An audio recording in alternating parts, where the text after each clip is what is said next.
ओम नमः देव्या ओम नमः देव्या जनरिजा भावेन प्रमदित मनादन दुर्या क्षणाता सिद्ध करेगी भजन धर्मज्ञ सुजनिधि रमन्ते दलदलत्या सेवितवधमानं किं तदा महावीरे स्वामी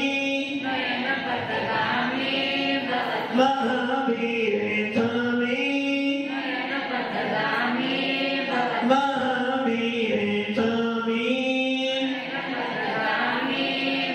सर्वभक्तगणितं ज्ञानवर्धनाय चारित्राणां गंभीरा मोक्षमार्गोपदेशिका पंचप्रवेशी भगवान की जय एकनाथनाथ भगवान की जय अंतिम शासनपति भगवान महावीर स्वामी की आचार्य श्री कुंद भगवंत की आचार्य श्री विमल सगर जी महाराज की आचार्य गुरुदेव सरस्वती संजय जी महाराज की जय कामना करो मुनि राजों की जय परमपूज्य ध्यानयोगी आश्रम देव तपस्वी आदि सरस्वती गुरु द्वारा आचार्य गुरुदेव श्री सुंदर सागर जी गुरुदेव की समस्त आचार्य संघ की जय काला गुरुदेव का भव्य आत्मा दिन बदलते हैं महा बदल जाते हैं महा बदलते हैं साल बदल जाते हैं साल बदलते हैं जीवन बदल जाते हैं और जब जीवन बदलते हैं तो परिवर्तन आता है भगवान महावीर ने भी अपने जीवन को ऐसा ही बदला और बदलते बदलते इतना बदल गया कि आज हमारे लिए भगवान महावीर तीर्थंकर के रूप में पूजे जाते हैं।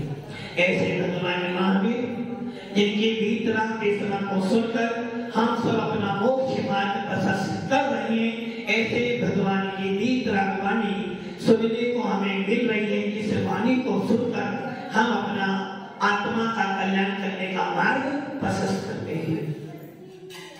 आचार्य कुंतम स्वामी जिन्होंने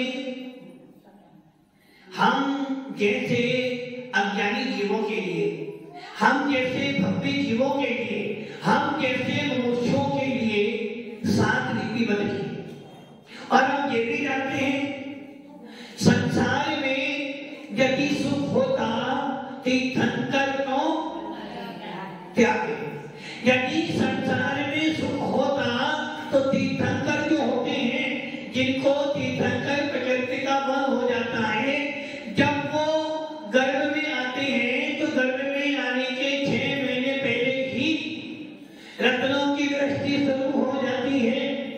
तीर्थंकर जब जन्म लेते हैं उससे पूर्व 15 महीने तक, कितने महीने तक? 15 महीने तक रत्नों की वृष्टि होती है। अर्थात महापुरुष जिस नगर में जन्म लेते हैं उस नगर में कोई दरिद्री नहीं होता है। महापुरुष जिस नगर में होते हैं वहां पर कोई मिथ्या का सेवन नहीं करता है। ऐसे भगवान महावीर का शासन हम सबको मिला और आचार्य कुंद स्वामी जिन्होंने विदेश क्षेत्र जाकर प्रत्यक्ष में श्रीमंदर स्वामी का आशीर्वाद प्राप्त किया, ऐसे भगवंत कुंद स्वामी ने यही कहा है कि हे ज्ञानी जी, यदि तू अपनी आत्मा का कल्याण करना चाहता है, ज्यादा कुछ मत कर, बस एक काम कर, थोड़ा समय निकाल और स्वाध्याय कर, थोड़ा समय निकाल और अपनी आत्मा का अन्वेषण कर, थोड़ा समय निकाल। मानता हूं आपके पास समय, आपके पास क्या नहीं है? समय नहीं है, समय कम है, समय कम है, समय तो है किंतु समय कम है। अर्थात क्या कम है?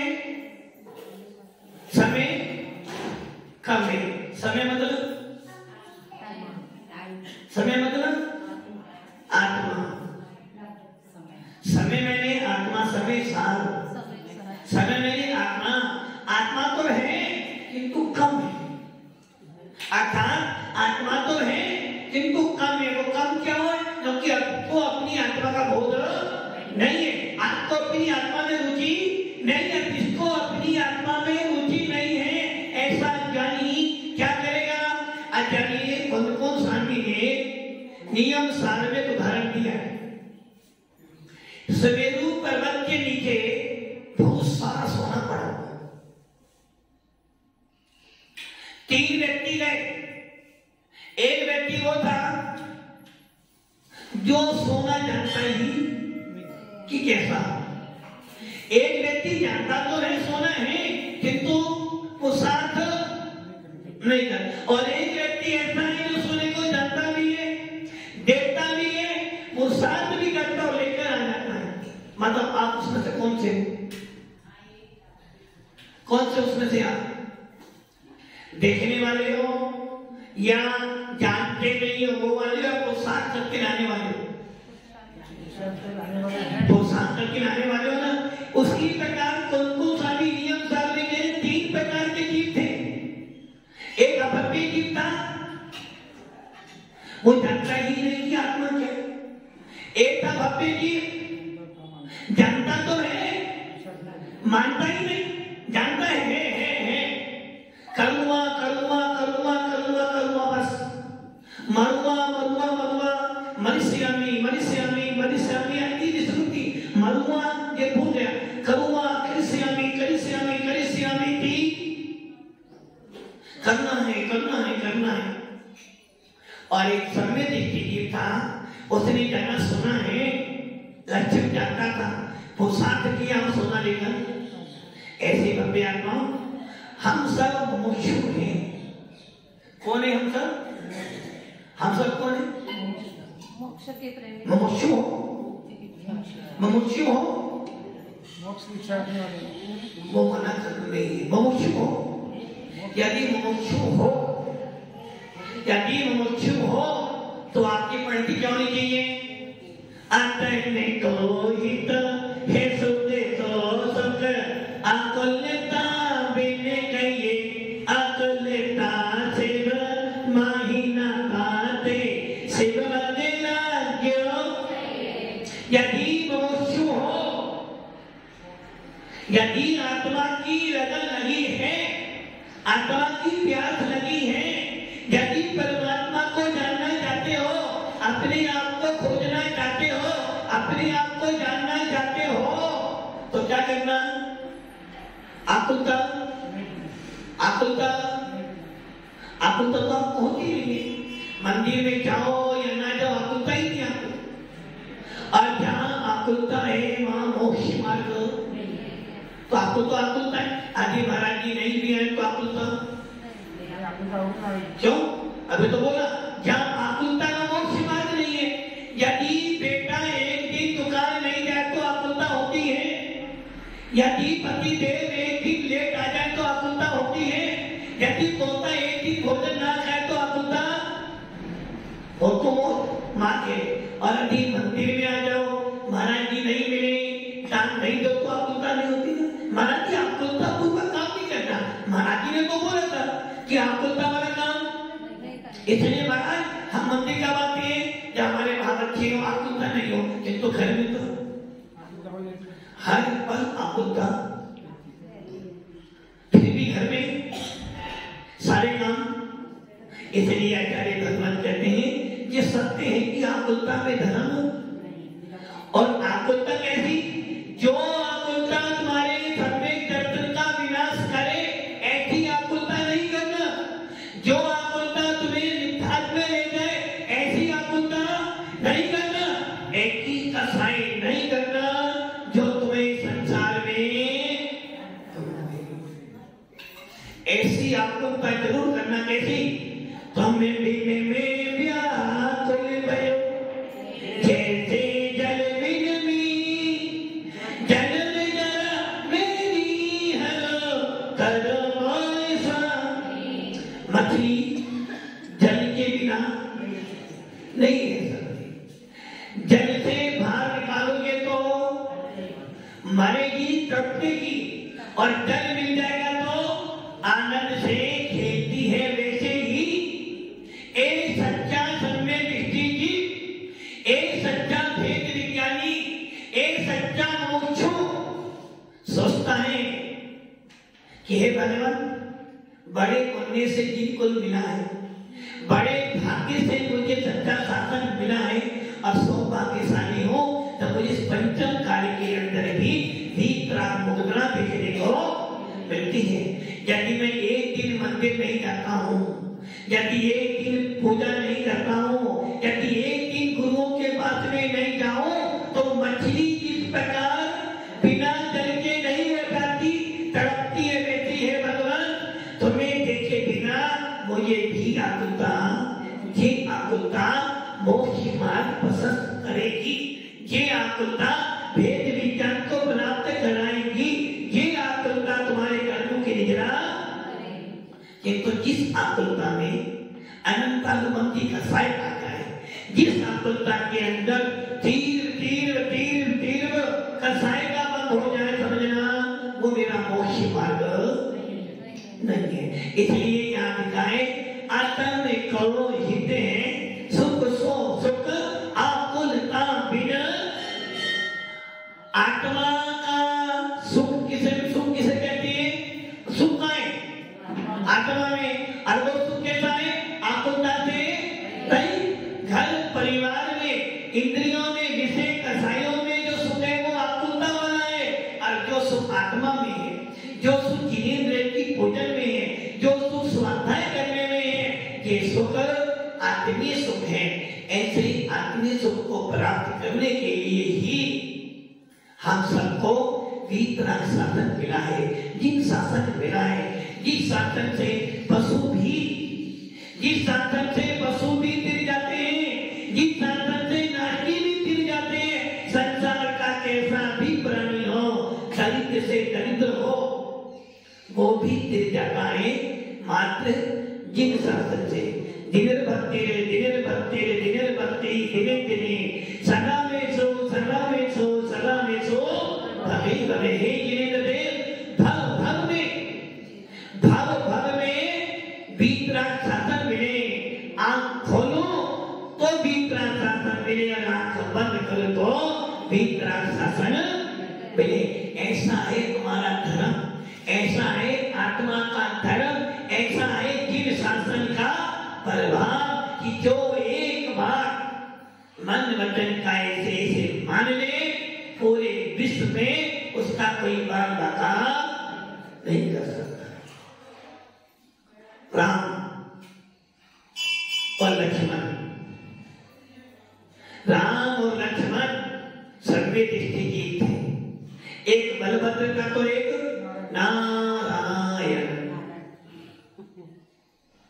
दोनों में घनिष्ठ संबंध था। एक ही कुल में पैदा हुए हैं, एक तो मोक्ष में जाता है और एक नरक में जाता है। एक मोक्ष में जा रहा और एक नरक में जा रहा है।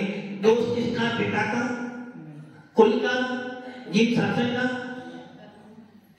वो भजन तो ना, इस भव में ना सही पर भव में मिलता है, अपने अपने कर्मों का फल सबको मिलता है। जो आपने कर्म किए ना, वो तो आपको भोगने ही पड़ेंगे।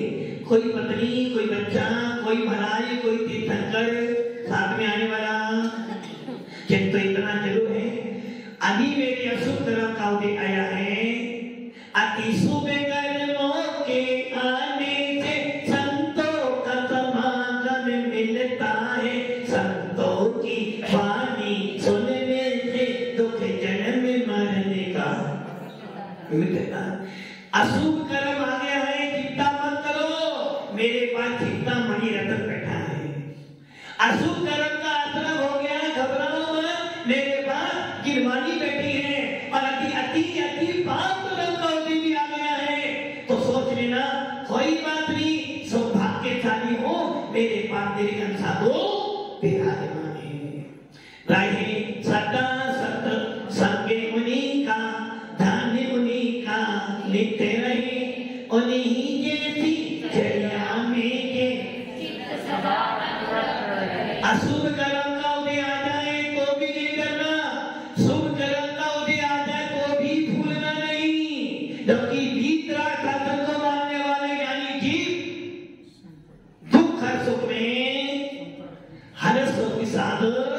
वो जानते हैं कोई मन दुखी, कोई मन दुखी, कोई धन दुखी देखे।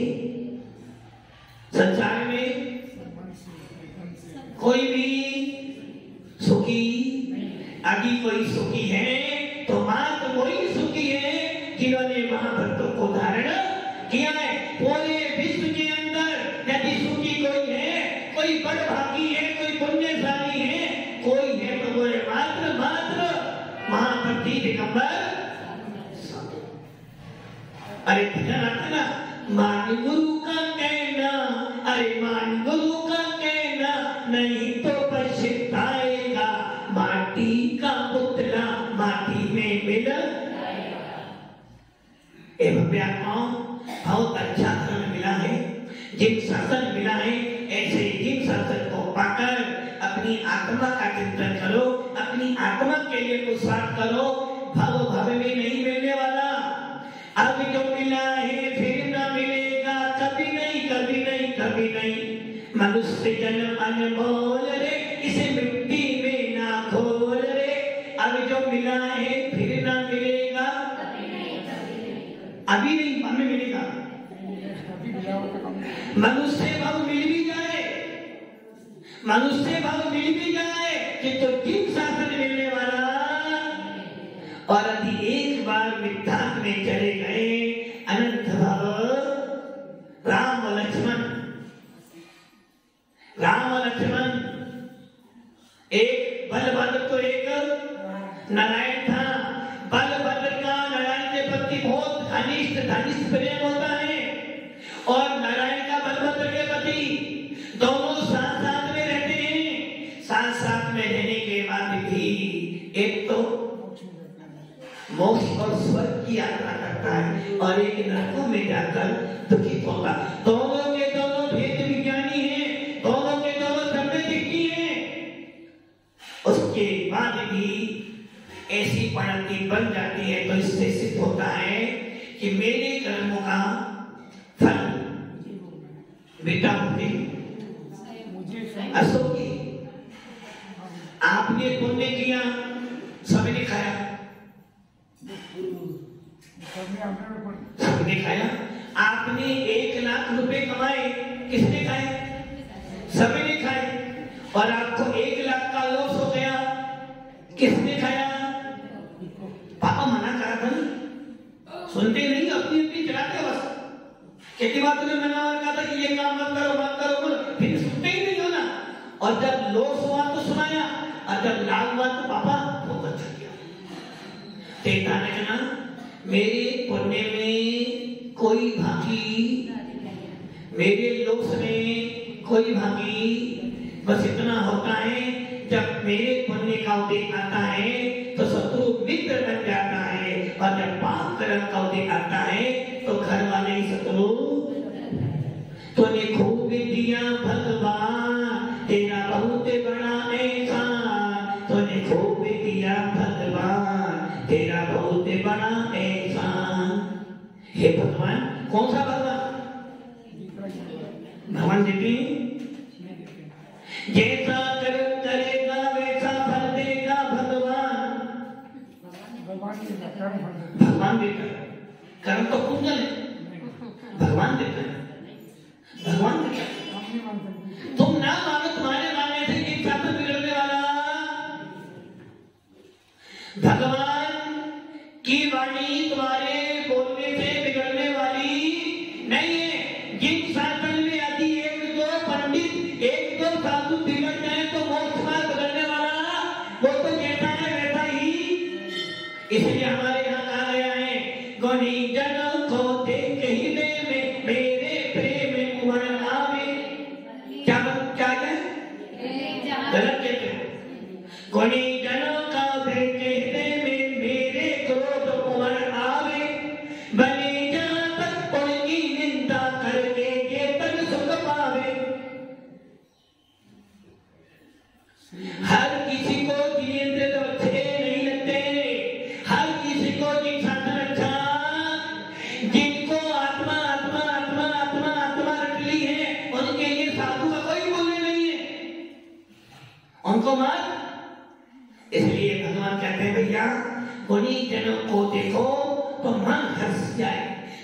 जन्म को देखो तो आपके मन में आना कि बनते तदगुण लगे। राम और लक्ष्मण भी सम्यक दृष्टि थे, जानते थे कि भैया कर्म का उदय आया है, ना माँ का दोष है और ना पिता श्री का दोष है, मेरे ही मूल भगत के कर्म का उदय है कि कहाँ तो राम सिंहासन मिलने वाला था, कहाँ तो अयोध्या नरेश बनने जा रहा था और कहाँ बन का दास बन गया। इसमें गलती किसकी? कैकेयी की। आदि कैकेयी नहीं होती तो मैं तो राजा बन जाता, आदि कैकेयी नहीं बोलती तो मैं तो राजा बन ही रहा था ना, आदि भारत की मुनि बन जाते तो बन जाता, मैं तो महाराज, मैं तो राजा बन जाता। और पिताश्री, जब पिताश्री ने मुझे वचन दिया था, घोषणा करी थी, और अब कह रहे हैं कि मैंने कैकेयी को वचन दिया था, तो कैकेयी के वचन को निभाने के लिए मेरा वचन तोड़ दिया, तो पिताजी दोषी है? दोषी तो है। बच्चे ने, अशोक की बच्चे ने साल भर पढ़ाई करी, आपने कहा मेरा बच्चा फर्स्ट आना चाहिए, आपने उसको अच्छी ड्रेस दी, अच्छी बाइक दी, अच्छा मोबाइल भी दिया, अच्छा खाना भी दिया, अच्छा कोचिंग भी कराई, अच्छा स्कूल भी दिया, और बच्चा फेल हो गया। बोलो क्या कहोगे? देख लिया, इतना सब करने के बाद चले पढ़ेंगे तो भी ना पढ़े। और मान लो बच्चा फर्स्ट आया तो देखा मेरा बच्चा फर्स्ट, मैंने बड़ी मेहनत से पढ़ा, बड़ी आपने क्या मेहनत करी? जब फेल हुआ तो मार रहे थे, और जब फर्स्ट आया तो मैंने देखा मेरा बच्चा। राम जी भी यही कह रहे हैं, एक कैकेयी के कारण महाराज पिताजी ने मुझे राज्य नहीं दिया, अपना बल निभाने के लिए मेरा वचन तोड़ दिया। सोच सकते थे राम, किंतु राम जानते थे, समय दृष्टि थे, अब मुझे जानते थे भाई मेरे कर्म का उदय है तो मुझे भोगना, मेरे कर्म में दूसरा कोई भागीदारी। मान लो आपके पति देव को पापा जी ने बंटवारा किया, और बंटवारे में एक छोटी सी दुकान दे दी, बोले जाना से निकल, बोल आप क्या करोगे? प्रोत्साहन करोगे लड़ाई करने का? पापा जी ने कैसे करते मेरे साथ ऐसा? पापा जी ने कुछ किया नहीं, मैं घर से निकलते, पापा जी घर का कैसे करते मेरे पापा जी मेरे साथ में ऐसा? सीता ने नहीं सोचा, सीता राजा जनक की पुत्री, राजा दशरथ की पुत्र बनो, और राजा राम की पटरानी, वनवास को सिर्फ राम को जाना था ना, सीता को घर में रह सकती थी ना, भाई तुम जाओ घूम फिर क्या जाना, मेरे प्राइवेट मैनेजर। क्या सोचा उसने? नहीं, जिसके साथ में 7 फेरे लिए हैं, मानती हूं राम के कर्म का उदय है कि तो कहीं ना कहीं मेरा भी तो अब कीर्ति का कर्म का उदय है, जो मुझे राम के साथ वनवास जाना पड़ेगा, क्योंकि पति तो मेरे ही है, और पत्नी का सौभाग्य, एक स्त्री का सौभाग्य सोना चांदी नहीं होता, एक स्त्री का सौभाग्य उसका पति होता है। एक स्त्री, सती स्त्री, पतिव्रता स्त्री पति के साथ में झोपड़ी में रह सकती है, एक पतिव्रता स्त्री पानी पीकर भी जीवन चला सकती है, एक पतिव्रता स्त्री पति के साथ में भूखी रह सकती है, सूखी रोटी खा सकती है, किंतु बिना पति के राजमहल में भी 56 भोगों को सिखा सकते। कोई बात नहीं, मेरे कर्म का उदय है, आज वनवास मिला है, कल राज्य भी मिलेगा। लक्ष्मण को तो कोई मतलब ही नहीं था, क्योंकि वो तो राम का सौतेला भाई था, किंतु वो लक्ष्मण भी कहता है मां रोए तो रोए, मुझे चिंता मां की नहीं है, बाकी मां की सेवा करने के लिए भरत शत्रुघ्न है। रानियां मेरी विलाप करे तो करे, किंतु राम जैसा भाई द्वारा, और यदि पापा जी बंटवारा करें और दो भाइयों में से आधा भाई को, बड़े भाई को ज्यादा दे दे तो क्या होगा? सीधा हाई कोर्ट, सीधा। यदि शाम को बड़ी भाभी ने खाना नहीं बनाया, छोटी खाना बनाएगी नहीं, नंबर 13 में क्यों? लक्ष्मण सोचता है मां गए तो रोए, और रानियां छोटे तो छोटे, किंतु राम जैसा साधक जिसने अपनी सोने की थाली में सारा पकवान भरा भरा आया सारी रात, जाके तो राम युद्ध कर सकते थे, सूरवीर थे, किंतु वो जानते थे यदि मेरा भाग्य खराब है तो सोना भी मिट्टी है, और यदि मेरा पुण्य कर्म का उदय है तो मिट्टी भी सोना।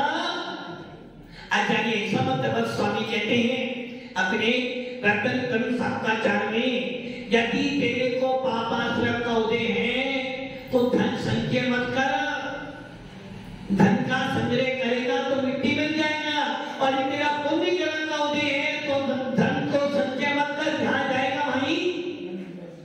ऐसे थे राम और लक्ष्मण, एक दूसरे के प्रति भावना भा रहे हैं और अपने मोक्ष मार्ग को प्रशस्त। भव्य आत्मा, हम सब भी जीव शासन के अनुयायी हैं, हम भी आत्मा को जानने वाले हैं, हम सब भी ज्ञानी जीव हैं। ज्ञानी का काम यही होता है, आत्मा को जानो, आत्मा का श्रद्धान करो, आत्मा का ज्ञान प्राप्त करो, और आत्मा पर चढ़कर अपने कर्मों का विनाश करके सिद्धि की प्राप्ति करो। ओम नमः शिवाय।